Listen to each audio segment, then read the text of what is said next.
एकटा झालो, संपलो नाही. कधी कधी नातं जपताना आपण इतके झिजतो की जेव्हा ते नातंच संपतं तेव्हा आपण आपलंसं काहीतरी हरवतो आणि वाटतं आता उरलंच काय. आणि मग येतं नैराश्य. काही जण तर आत्महत्येसारखा अंतिम निर्णय घ्यायला तयार होतात. पण एक लक्षात ठेवा, ज्याने आपल्यावर अन्याय केला त्याच्या कृतीमुळे आपण आपलं जीवन संपवावं? हे नातं तुटलं पण आयुष्य नाही.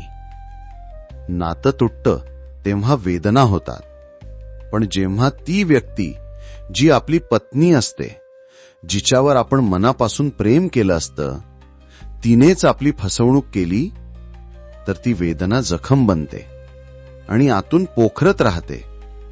मनात प्रश्न उठतो, मीच चुकलो का? मी इतकं दिलं तरीही मी रिकाम्या हातानं का उरलो?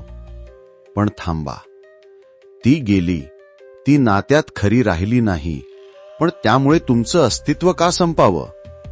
दुरावा झाला, फसवणूक झाली, तरीही त्यातून उठून उभं राहणं हीच खरी ताकद आहे.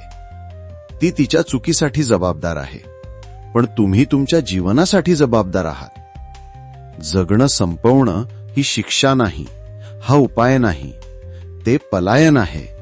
पण जगणं स्वीकारणं आणि स्वतःला पुन्हा उभं करणं हीच खरी जिंकण्याची भाषा आहे. आपलं आयुष्य एकट्याचं नसतं, ते आपल्या आईवडिलांचं असतं, आपल्या लेकरांचं असतं आणि भविष्याच्या आशांचं असतं. त्यासाठी समुपदेशन घ्या, कुणा विश्वासू व्यक्तीशी बोला, मनातलं मोकळं करा. कारण जशी जखम झाली आहे तशीच त्या जखमेवर फुंकरही हवी.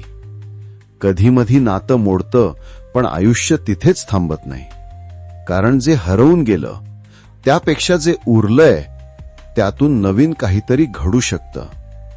ज्यांच्यावर प्रेम केलं त्यांनी सोडलं, पण आपण स्वतःवर प्रेम करायला शिकलं पाहिजे. कारण शेवटी जो स्वतःला समजून घेतो तोच खरा जिंकतो. आपला दिवस आणि रात्र चिंतनशील आणि प्रेरणादायी जाओ. श्रीराम.